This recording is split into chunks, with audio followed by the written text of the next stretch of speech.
Welcome back to ECE 220.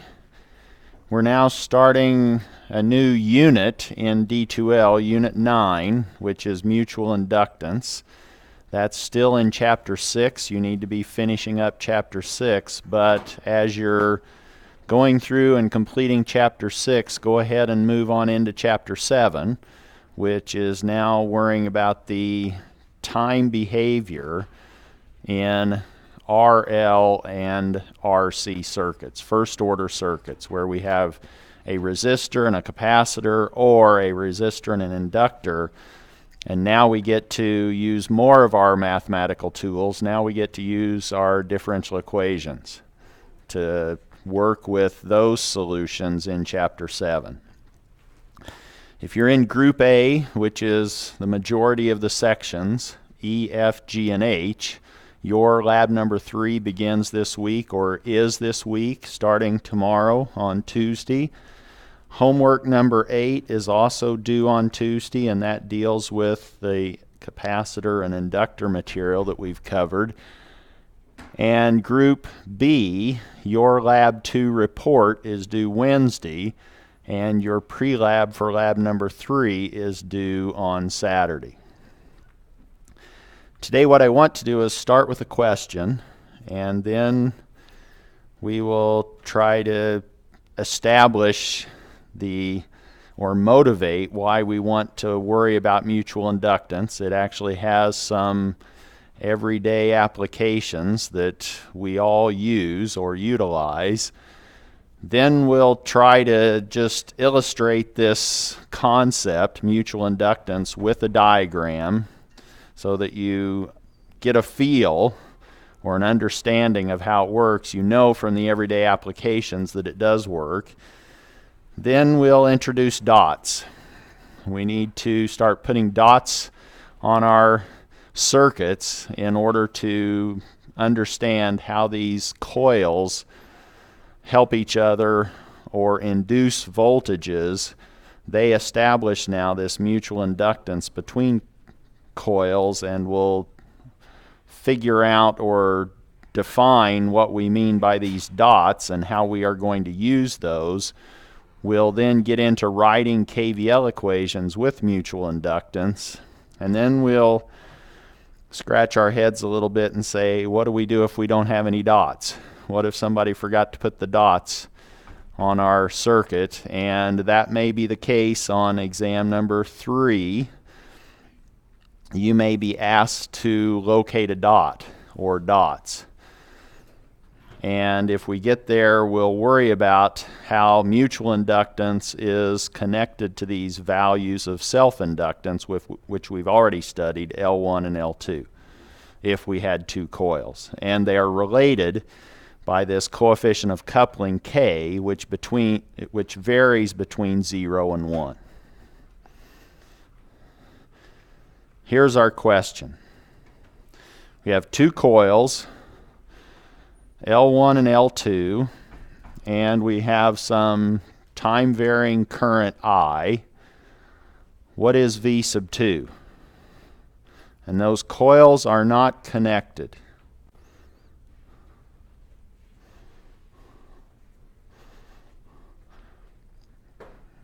What would you write down for V sub 2?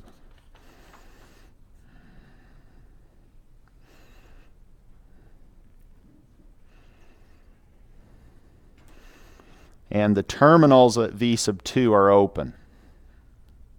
There's nothing connected to those terminals at V sub 2. That's an open circuit on V sub 2, those terminals.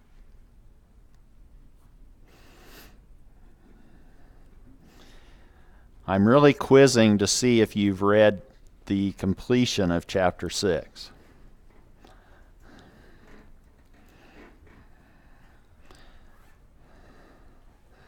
Maybe I need to start giving quizzes the night before to keep us engaged. What is V sub 2? Anybody want to venture a answer? I won't say guess. I will say an answer. What is V sub 2?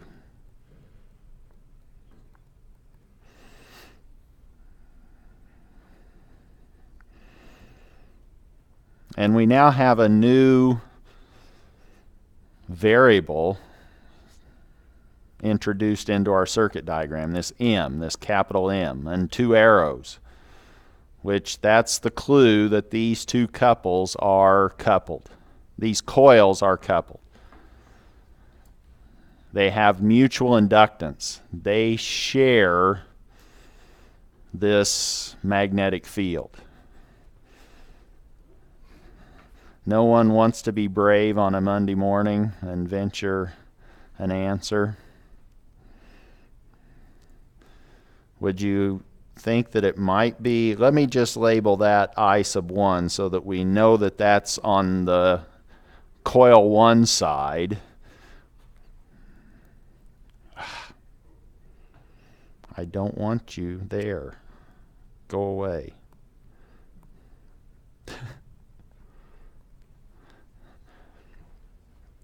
Is it related to the time rate of change of M or I sub 1? And if it's mutual, maybe that is where this M comes in. This is what I was hoping you would venture, but now what you don't maybe know is what sign. Is it plus or minus M di dt?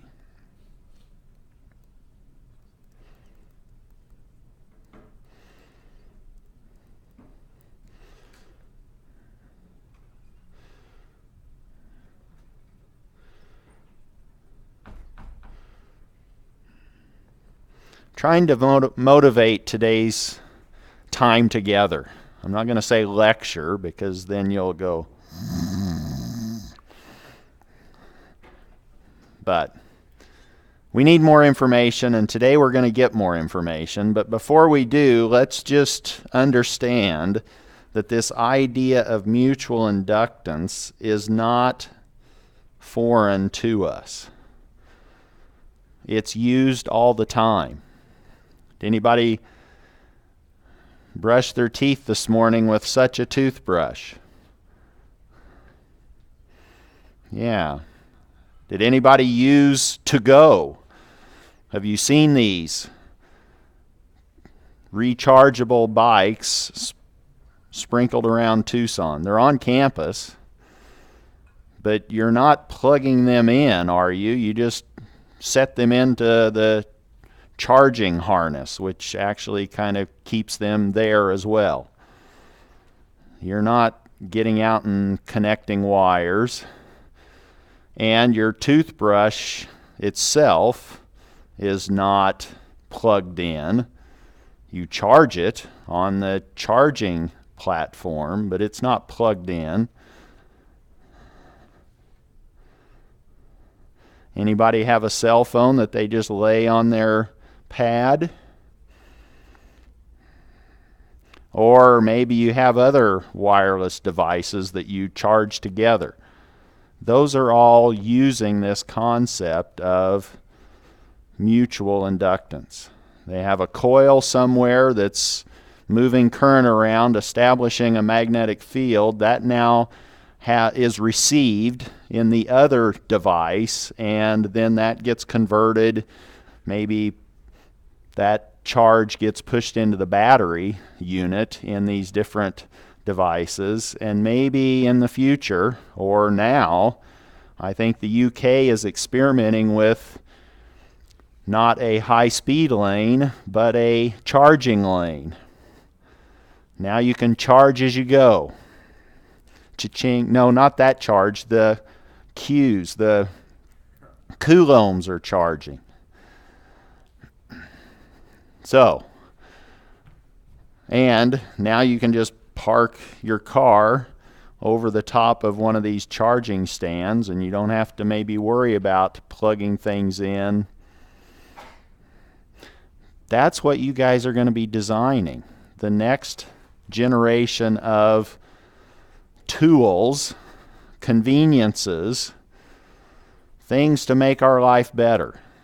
And now with technology as it evolves, we are starting to become much more innovative in what we can do and how we can do it. And one of the key features, I mean, when I was in your location, about all we had was maybe a wall wart, which was a transformer. Remember those big things that you would plug into a wall? Maybe you don't even remember those. But that had a transformer with coils. Now they do it with electronics, power electronics, and the thing you plug into the wall isn't nearly as big and heavy, is it? It's not as bulky, and it's probably much more efficient.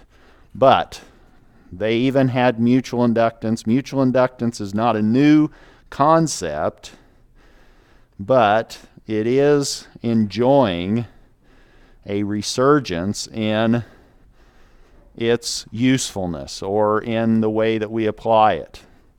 And how does that happen? Well, we have these magnetic fields established by current moving through a coil. And now if we put another coil, we don't plug it in, we just put another coil in its vicinity, and these magnetic fields can couple the coils together. That's the idea. These magnetic field lines in one coil can now couple. So let me just say then that these coils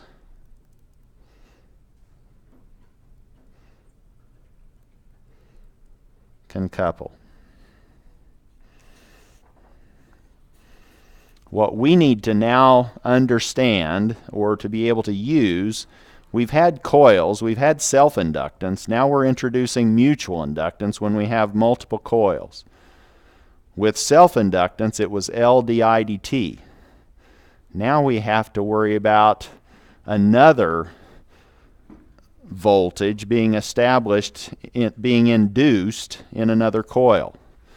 And the way that we are going to do that now is with dots. So now you can go home and tell your mom and dad, your brothers and sisters, we played with dots today. And they'll go, oh, why am I sending you to school? Why are you in school? So here's the dot convention. It's wordy, but it's key for your success in solving these problems. So let's see if we can understand it. And the book uses a little different terminology, but I want you to be able to be comfortable using both. I say when the current flows into the dot before passing through the coil, they basically said the reference direction of the current goes into the dot. Okay, what they mean by that is what I'm trying to say here. I'm trying to be a little bit more descriptive. Is it clear what I'm trying to say? We now have defined a current, and you know that you can arbitrarily assign currents and then do the analysis and things will work out. Here we're saying when the current that we have put onto our circuit diagram, we've labeled it, when the current flows into the dot before passing through the coil, then we have another coil in the circuit. Then the induced voltage on the other coil is positive on the other coil's dot. We have two coils, we have two dots. We have four terminals. Do you see where we have four different possible leads in these two coils? And we're going to dot one of those two wire, or there will be a dot on one of those two terminals associated with each coil. Each coil is going to have a dot. And now, for starters, let's just assume that the dots are there, that the dots have been placed. Now this is how we analyze the circuit. We say, okay, I'm now working with coil number 2. I now need to figure out what current number 1 is doing relative to the dot on that coil. And I say, okay, that current is flowing into the dot. And then I go over to my second coil and I go, okay, where's my dot? Now I put a plus sign and a minus sign relative to the voltage induced on that coil. Let's warm up. Example 1. I want to know now, I want you to be able to tell me, how would you determine the induced voltage on the right coil based on these two coils and the location of the dots and the way that the current I sub 1 has been introduced.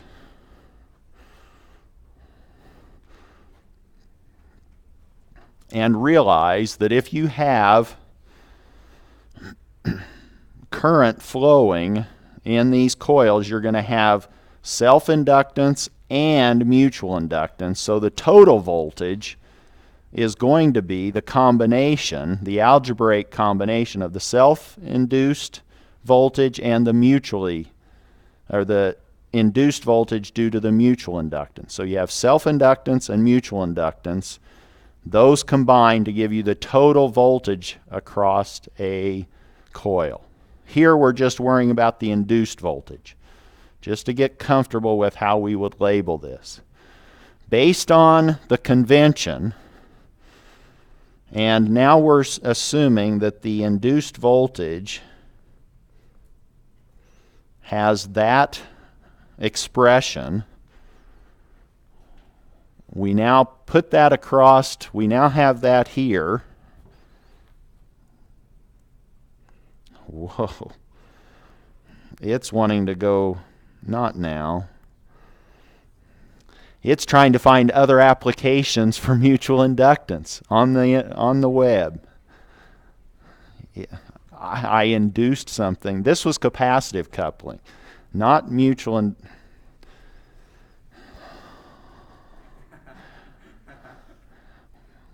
Let's continue. What was I trying to do? I was trying to actually do this. But now, if you were summing voltage drops or rises around the right side of your circuit, you need to know what's the polarity labeling on that M di1 dt. That's a voltage. We now need to figure out where are the polarity labels. And based on the convention, how would we label this induced voltage? When the current flows into the dot, that's what we have now.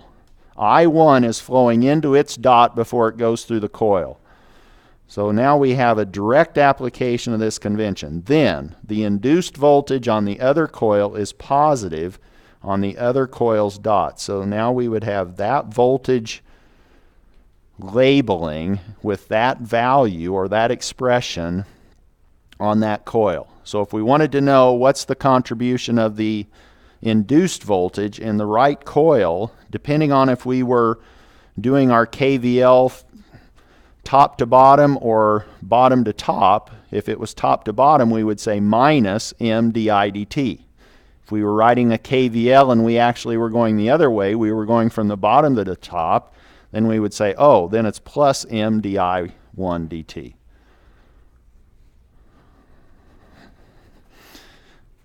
That was the first one. That was the direct application. What about this one? Now we have two coils. The dots are in different spots.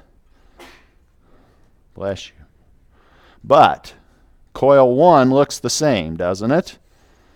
I1 is going into the dot before it goes through the coil. The convention holds. Now we label this plus, that minus, and the value of the induced voltage is still M di1 dt.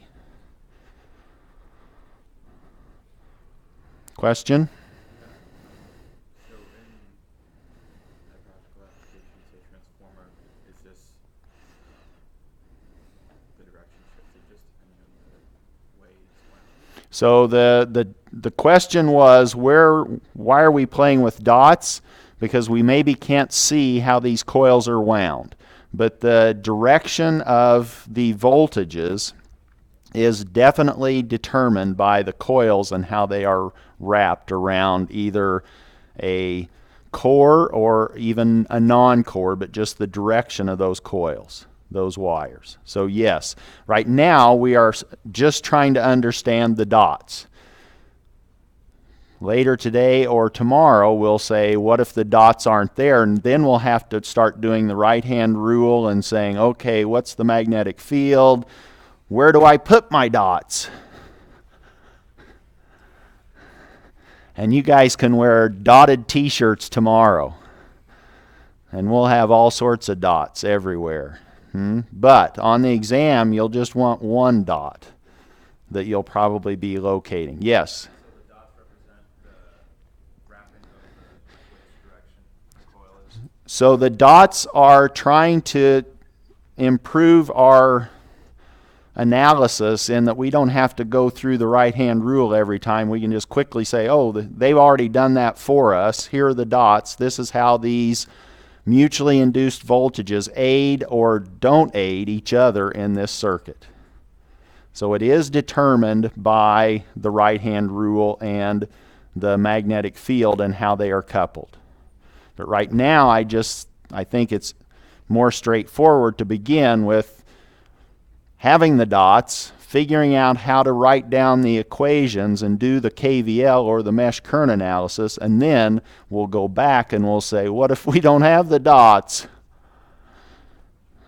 Then we can look at the right-hand rule, or we could actually go into the lab and take some measurements and see which way the needle goes on our voltmeter. Yes? What does M represent? M is the mutual inductance. So think of that like an L. Another L, it's just now mutual. So this is now coil 1 is mutually coupled into coil 2, so its inductance is the M value. It's not so much a catch-all variable. M is, in fact, it's in the very first part of the notes, it's K times the square root of L1 times L2, and it depends on the coupling coefficient K. But it's related, it's connected to the two different self-inductances. So now just think of M as like another L, but it's now because of you have these two coils cooperating or not cooperating, depending on how big and the direction of M and how you want to see it.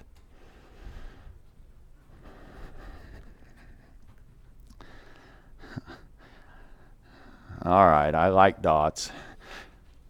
But you need to like dots so that on exam 3 you're ready to dot and you're ready to solve these problems. Here's another one. What's the induced voltage on the right coil?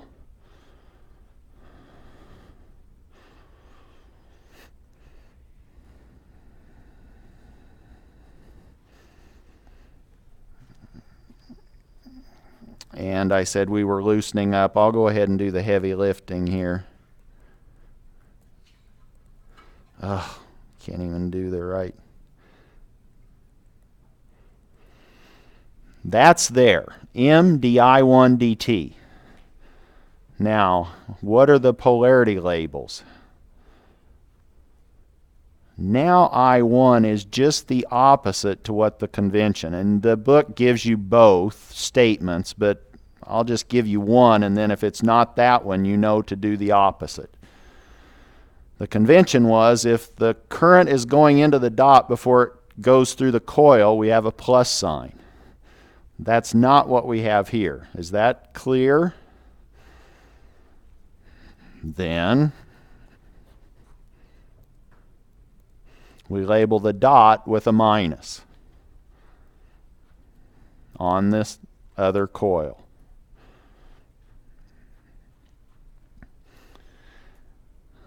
All right, I have 2 coils, 2 dots. How many other ways can I do this? One more and then we'll be done. What did I just do here in 3? Now I'm looking at coil 1 and I'm saying, does it confirm the first statement in our sign convention? Does I1 go into the dot before it goes through the coil? No, no, no, it does not, does it? Then we have to put a minus sign on the other coil's dot.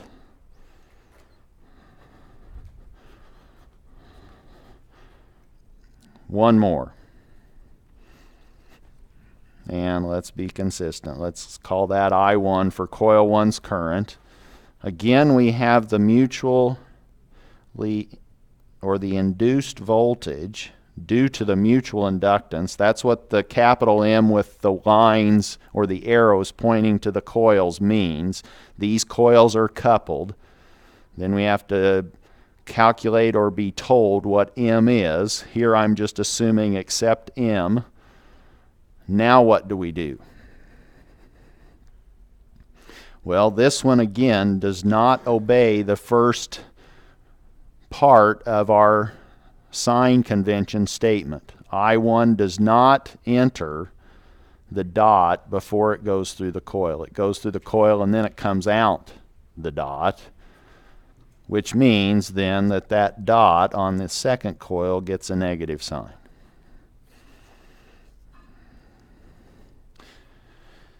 All right, we've warmed up, we've stretched.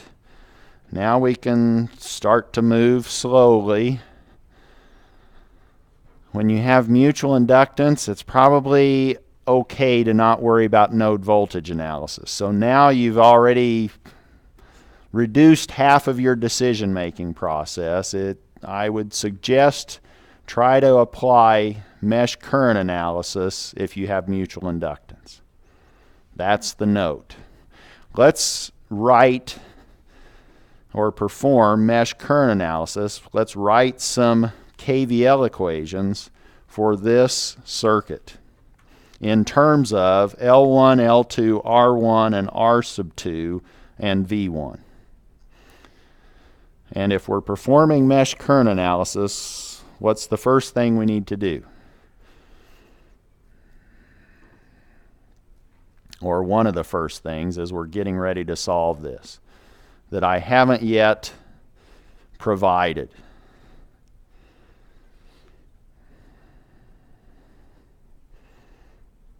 We have two meshes, so we have two mesh currents. We need to define those. Let's just try to do that somewhat logically. Let's say there's I1, and let's say this is I sub 2. And let's now write the Kvl equation for mesh 1. And let's start in the lower left-hand corner of that mesh. And this needs to become second nature. This is now minus V1. So we don't have a drop, we actually have a rise, so that's the minus. We're summing drops. Here we have a rise, so it's minus V1, or I like to just say we're going into the negative terminal of V1, so it's minus V1. Then, what's next? We have the voltage due to the self-inductance, which is L sub 1, and that's now plus L1 di1 dt. And I may get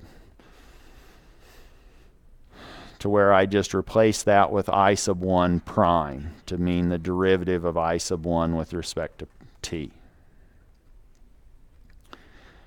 But now we're told in this circuit that we do have coupling. We have mutual inductance. So the total voltage dropped across that coil is not just due to the self-inductance voltage, L1 di1 dt. It has some induced voltage due to the second current. And what's that going to be? How do we find it? Well, we know that it's M di sub 2 dt. But we need to figure out what's the sign of that. That's the mutually induced voltage due to the current in the second coil, in coil 1. It's inducing voltage in coil 1 by this inductance M. What's the sign that I need to use for that mutually induced voltage.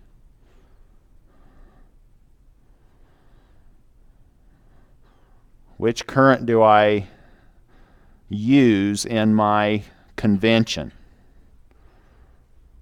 When the current goes into the dot before it goes through the coil, but which current, which coil? It's now current 2, isn't it? It's Di2. So we look at current 2. It's going into the dot before it goes through the coil. That means the induced voltage associated with L1 is actually a plus M di sub 2 dt, if you wanted to write that down to remind you. And now we're going that direction, so now we have a plus M di sub 2 dt. And that total of L1 di1 dt plus M di2 dt is the total voltage drop across that coil, that first coil. And then we just continue with our KVL around that first mesh. It's plus R1 I1 minus I2, and then we're back where we started.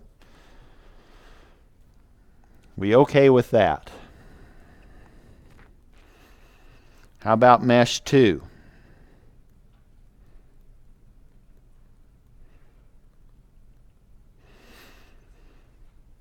Well, this is now R1 I2 minus I1. Now we're going around mesh 1 plus R sub 2 I sub 2 plus L sub 2 di sub 2 dt. That's the self-induced voltage.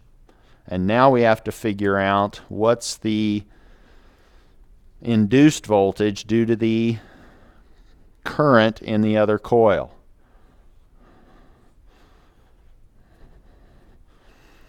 It's now M di1 dt, and then we'll be done, but we need to figure out what is the sign. And now which current are we interested in? Which current do we use in our signing convention? We have di1 dt, it's current 1. Now we look at it and we say, okay, is it going into the dot before it goes through the coil? Yes, so now what's that mean our polarity labeling for this induced voltage on the second coil looks like? Well, now that goes with the dot, and we have a plus.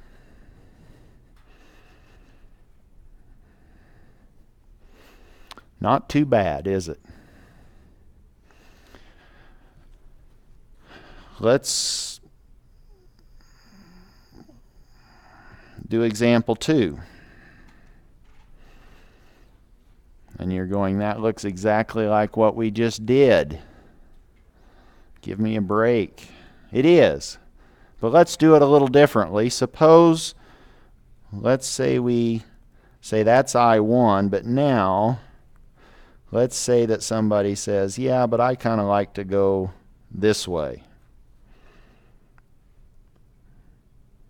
And there's nothing against going that way. So here is I sub 3, and it's going counterclockwise.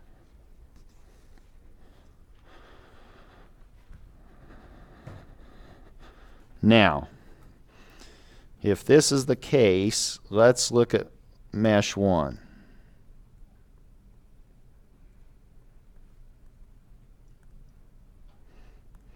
It's minus V1 plus L1 I1 prime. That's di1 dt.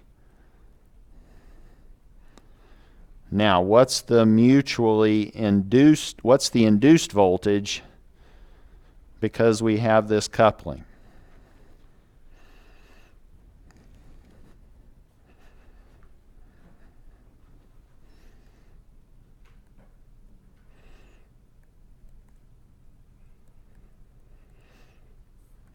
in that first coil, it's due to the second current, M di sub 3 dt. But what's the sign?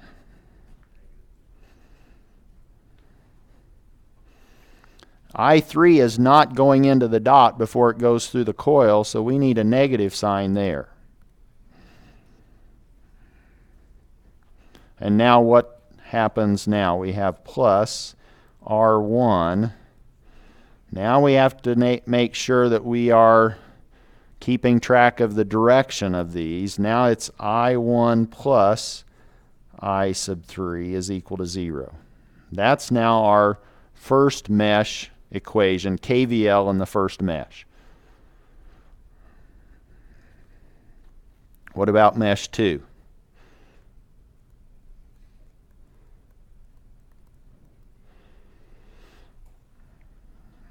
And let's, just so we don't have to chase all these negative signs, let's start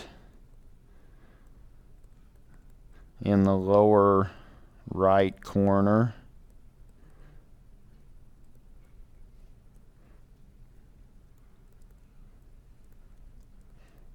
And let's go counterclockwise. Let's kind of go with the flow of I sub 3 to make everything more consistent with the way that we usually write KVLs.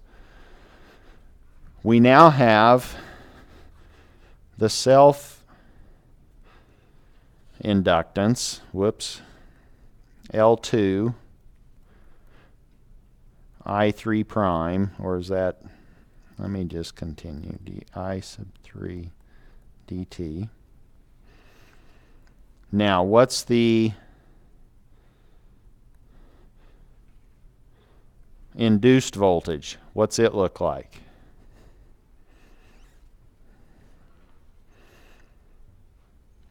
Now I'm going up from the bottom,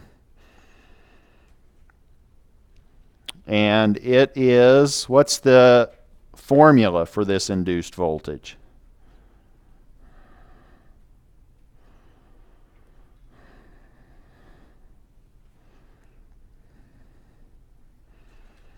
That hasn't changed. It's M di1 dt.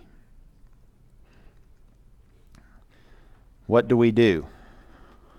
We look at I1 and we go, okay, this is going to now be what I apply my definition to, and I say I1 is going into the dot, which means that I need to put my positive label on the dot on coil 2, and this is now M di1 dt. This is the induced voltage, and I'm actually going up from the bottom. So that now this becomes minus M di1 dt.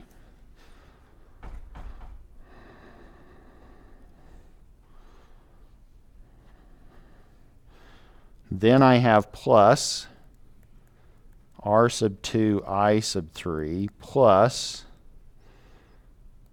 R1 I1 plus I sub 3 equaling 0.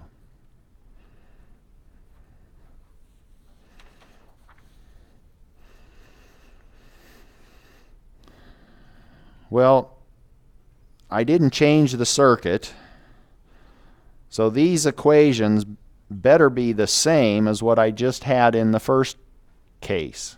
So we now had two students solving this problem. One solved it the first way, the other solved it the second. They go to the library and they go, mine's right. No, mine is. Mine is.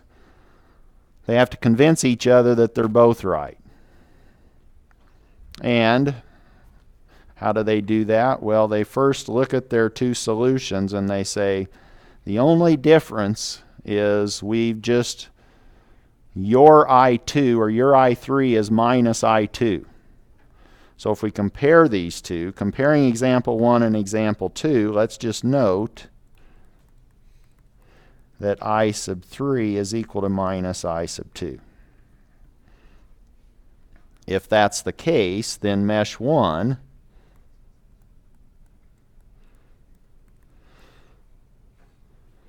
let's now replace I sub 3 with minus I sub 2, and we now have minus V1 plus L1 di1 dt. Then we have a minus m, but then we have a minus I sub 2 replacing I sub 3. So that will be a plus di sub 2 dt. And finally a plus R1 I1 minus I sub 2 equal to 0. And that is, in fact, what we had in the first example for our expression. So we've checked. What about mesh 2?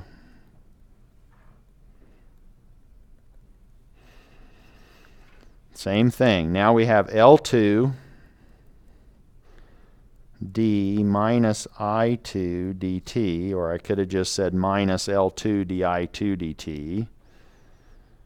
I1 didn't change. That's now minus m di1 dt minus R3I2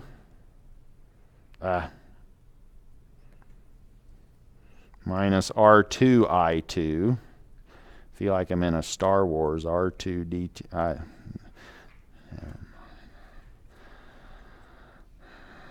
Plus, just keep going, R1 I1 minus I sub 2 equaling 0. Does that look at all like the second KVL equation? If we multiplied both sides through by minus 1, which is allowed, you should get back your original mesh 2 second equation in example 1. So now you can go home from the library happy. Right? We always go home from the library happy. We hope. All right. Example 3. Let's step it up a notch. And there's one similar to this in the book. It's not the same, but now I'm going to go ahead and say that you can fill in some of these blanks tonight in the library or at home or wherever. But let's do mesh 1.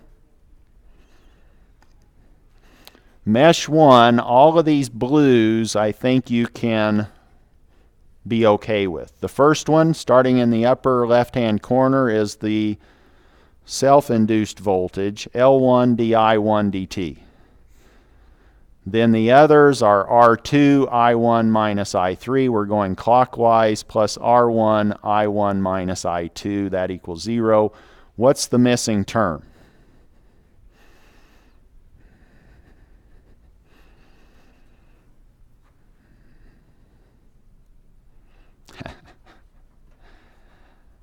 M. But then what? M is the mutual inductance. Oh, I don't know. We got 3 currents and we've only just had 2 before.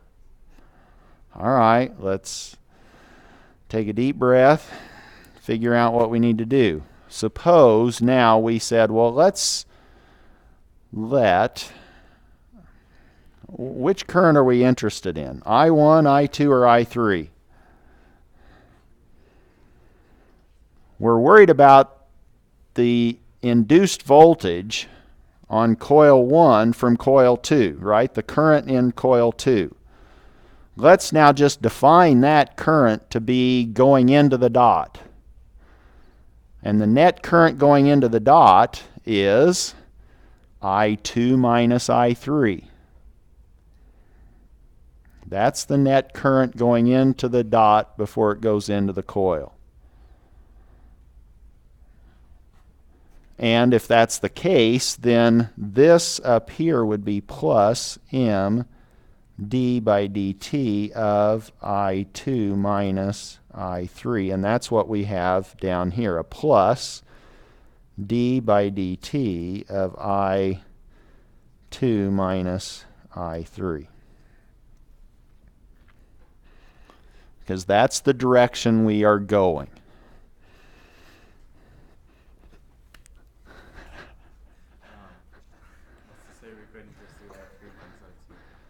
What?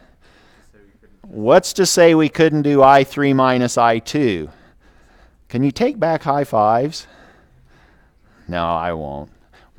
We could, but then we would have to change things, wouldn't we? If we say I3 minus I2, then that current is not going into the dot, is it? So then we would have to relabel our polarity up above. Here we said plus was with the dot. Before we would then we would say, so yeah, it all gets, so you just have to keep track of things. So you can do whatever you want to do, you just have to make sure you do it properly. What about mesh 2?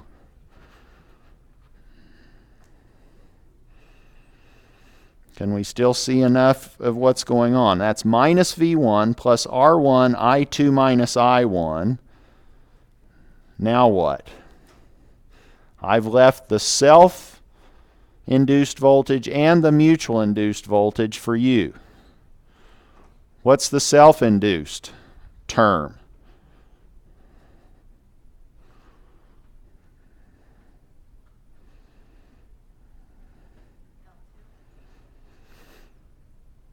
L2 times the time rate of change of I2 minus I3, right? So it's Eli. We haven't forgotten Eli. So it's V is equal to L di dt. L2, now it's we're going in that direction. We're going down, so we need the net current down, which is I2 minus I3. That's the self-induced voltage. What's the mutual? I2 minus I3, I3 minus I2. What is it?